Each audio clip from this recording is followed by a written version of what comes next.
నమస్తే అండి. నేను మీ దేవరకొండ ఉమా. మార్చి మాస ఫలితాలు మనం చూస్తే కనుక ముఖ్యంగా చెప్పాలి అంటే మార్చి మాసంలో ఎన్నో గ్రహాల యొక్క ట్రాన్సిట్ కనబడుతోంది. ఎన్నో గ్రహాలు వక్రగతి నుంచి రుజుమార్గంలోకి వెళ్ళబోతూ ఉన్నాయి. చంద్రగ్రహణం అనేటువంటిది ఏర్పడుతోంది. సంక్రమణ తిథులు చాలా ఉన్నాయి. సో మేజర్లీ ఉగాది కూడా రాబోతోంది. సో ఇలాంటి మార్చి మాసంలో ద్వాదశ రాశుల వాళ్ళకి ఎవరెవరికి ఎలా ఉండబోతోందో తెలుసుకోవాలి అని చెప్పి చాలామంది వేచి చూస్తూ ఉంటారు. సో మార్చి మాసంలో ద్వాదశ రాశుల వాళ్ళకి ఏ విధంగా ఉందో చూసే ముందు అసలు మార్చి మాసంలో ఏ ఏ గ్రహాలు ఎక్కడెక్కడ ఉన్నాయి, ఏ ఏ ట్రాన్సిట్లు అవుతున్నాయి, ఎక్కడెక్కడ ట్రాన్సిట్ అవుతున్నాయి, ప్రతిదీ కూడా డీటెయిల్డ్గా క్రిస్ప్గా చూద్దామండి. సో మేజర్లీ చెప్పాలి అంటే గురువు అనేటువంటి ఆయన గురుగ్రహము వక్రగతిలో మిథున రాశిలో 11వ తారీఖు వరకు ఉంటారు. ఆ వక్రగతిని 11వ తారీఖున త్యజించి రుజుమార్గంలోకి 11వ తారీఖున వెళతారు.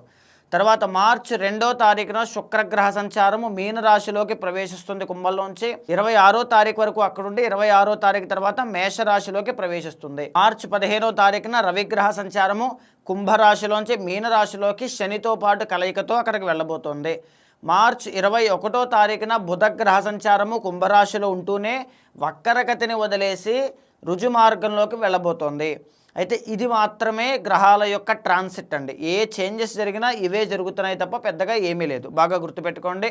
2వ తారీఖున శుక్రుడు, 11వ తారీఖున గురుడు వక్రగతిని వదిలేయడం, 15వ తారీఖున రవి అనేటువంటి ఆయన మీన సంక్రమణం అనేటువంటిది ఏర్పడడం, 21వ తారీఖున బుధుడు వక్రగతిని వదిలేయడం, 26వ తారీఖున మళ్ళీ శుక్రుడు మేషరాశిలోకి రావడం.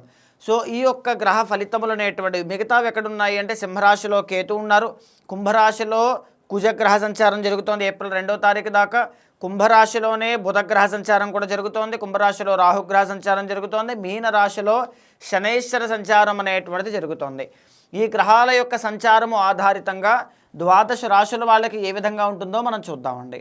మరి కన్యారాశి వాళ్ళకి ద్వాదశ రాశుల ఫలితాల్లో మార్చి మాసంలో ఎన్ని గ్రహాలు అనుకూలిస్తున్నాయి, ఎక్కడెక్కడ జాగ్రత్తగా ఉండాలి, పాజిటివ్గా ఉందా, నెగిటివ్గా ఉందా, ఎన్ని గ్రహాలు, తర్వాత ఏ ఏ డేట్స్లో మీకు బాగుంటుంది, ఎవ్రీథింగ్ అన్నీ కూడా డీటెయిల్డ్గా చూసే ప్రయత్నం చేద్దామండి.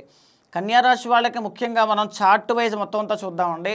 కన్యారాశి వాళ్ళు ముఖ్యంగా చెప్పాలంటే జన్మ దశమాధిపతి అయినటువంటి ఆయన ఎవరు అంటే బుధుడు.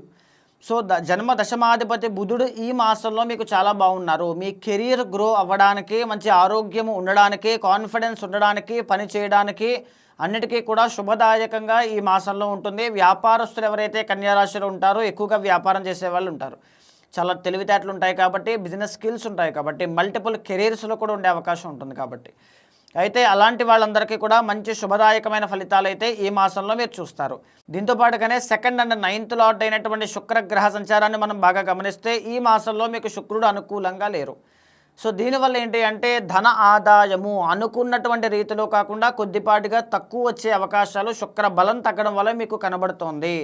2nd లార్డ్ వీక్గా ఉన్నారు కాబట్టి ఈ డబ్బు అనేటువంటిది తగ్గకూడదు, పరిపూర్ణంగా రావాలి అని కన్యారాశి వాళ్ళు ఎవరైనా అనుకుంటే కేజీంపావు బొబ్బర్లు శుక్రవారం నాడు దానంగా ఇవ్వండి. ఇది తప్పకుండా చేయండి, మీకు ధన ఆదాయం పెరుగుతుంది. శుక్రబలం పెరగాలి. మహాలక్ష్మీదేవి యొక్క నామస్మరణ ఎక్కువగా చేస్తుండండి.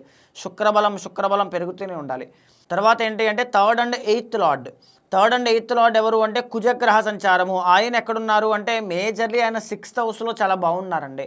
ఈ మాసంలో మీరు ఏదైనా అప్పుల బాధతో ఇబ్బంది పడుతూ ఉన్నా, లేకపోతే తీవ్రమైనటువంటి అనారోగ్య సమస్యతో ఇబ్బంది పడుతూ ఉన్నా, కోర్టు సమస్యలు కానీ, న్యాయపరమైనటువంటి చిక్కులు కానీ, లేకపోతే ల్యాండ్ డిస్ప్యూట్స్ ఏవైనా ఉన్నా, లేకపోతే గొడవలు, తగాదాలు, సెటిల్మెంట్లు ఇలాంటివి ఏవైనా ఉన్నా, లేకపోతే మేము ఏదైనా స్థలం కొనాలనుకుంటూ ఉన్నాం, ఒక భూమిని కొనాలి అనుకుంటూ ఉన్నాం, వీటి సమస్యతో బాధపడుతూ ఉన్నా, రియల్ ఎస్టేట్ రంగంలో ఉన్నా, లేకపోతే బిల్డర్స్ కానీ కన్స్ట్రక్షన్ వ్యాపారంలో ఉన్నా సరే వాళ్ళందరికీ కూడా తప్పకుండా ఏప్రిల్ 2వ తారీఖు దాకా మార్చి మాసం అంతా కూడా మీకు అనుకూలంగా ఉండి ఏదో ఒక మార్గము, దారి, పాజిటివిటీ, శుభవార్త మీరు తప్పకుండా వినేటువంటి యోగం అయితే ఈ మాసంలో మీరు చూడబోతున్నారు. తర్వాత 4th అండ్ 7th లార్డ్ చూడండి. 4th అండ్ 7th లార్డ్ ఎవరు అంటే గురుగ్రహ సంచారము.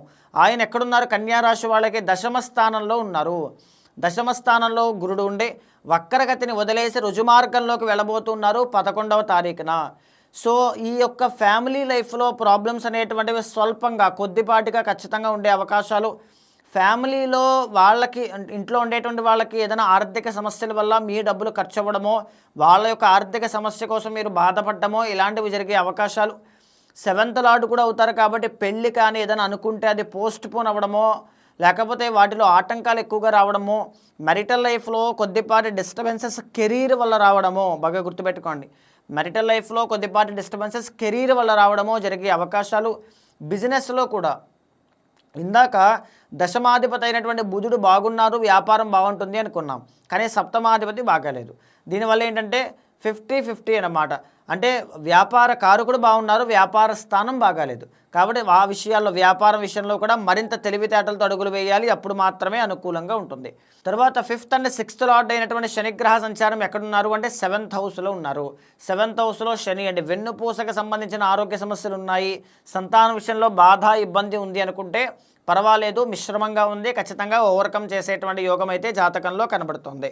అయితే ఈ యొక్క కన్యారాశి వాళ్ళకి ఈ మాసంలో ఈ యొక్క 6వ స్థానంలో 4 గ్రహాలు ఉన్నాయండి. రవి, రాహు, తర్వాత బుధ అండ్ కుజ. ఈ 4 గ్రహాలు కూడా రాజయోగాన్ని ప్రసాదిస్తున్నాయి.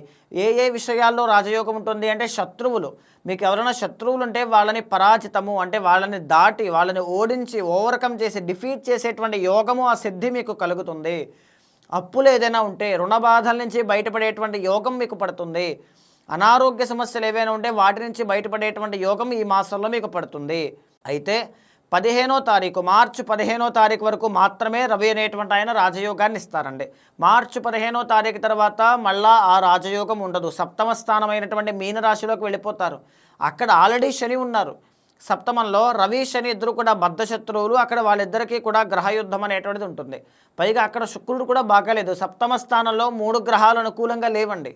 బాగా గుర్తుపెట్టుకోండి. మార్చి 15వ తారీఖు తర్వాత మీ బిజినెస్ లైఫ్లో కానీ, మెరిటల్ లైఫ్లో కానీ కన్యారాశి వాళ్ళకి డిస్టర్బెన్సెస్ అనేటువంటివి వస్తాయి. ఒకవేళ వస్తే కింద కమెంట్ రూపంలో తెలియచేయండి. ఇది మాత్రం ఖచ్చితంగా జరుగుతుంది. మార్చి 15 టు ఏప్రిల్ 15 మధ్యలో ఈ యోగాన్ని మీరు చూస్తారు. తెలియనటువంటి డిస్టర్బెన్సెస్ లేకపోతే మీ పార్ట్నర్కి ఏదైనా, భార్య లేదా భర్తకి హెల్త్ ఇష్యూస్ రావడం, వాళ్ళకి ఏదైనా ప్రధానమైనటువంటి మార్పులు జీవితంలో రావడం, ఇబ్బందులు రావడం లాంటివి జరగవచ్చు. చాలా కేర్ఫుల్గా ఉండండి. వీటికి రెమెడీ ఏంటి అంటే 15వ తారీఖు దాటుతోంది అనగా 15వ తారీఖునే గోధుమలు కేజీంపావు దానంగా ఇవ్వండి. ఆదివారము లేదా ప్రతిరోజు కూడా సూర్యుడికి అర్ఘ్య ప్రదానాన్ని ఒక రాగి పాత్రలో నీళ్లు బెల్లము వేసి సూర్యుడికి అభిముఖంగా నుంచుని 3 సార్లు అర్ఘ్య ప్రదానాన్ని ఇవ్వండి. రవి బలం పెరుగుతుంది. సో మేజర్లీ చెప్పాలి అంటే కన్యారాశి వాళ్ళకి ఈ మాసంలో 4 గ్రహాలు దివ్యంగా అనుకూలిస్తున్నాయని చెప్పుకోవచ్చు. ఈ మాసంలో మీకు బాగా అనుకూలించేటువంటి రంగు రెడ్ కలర్.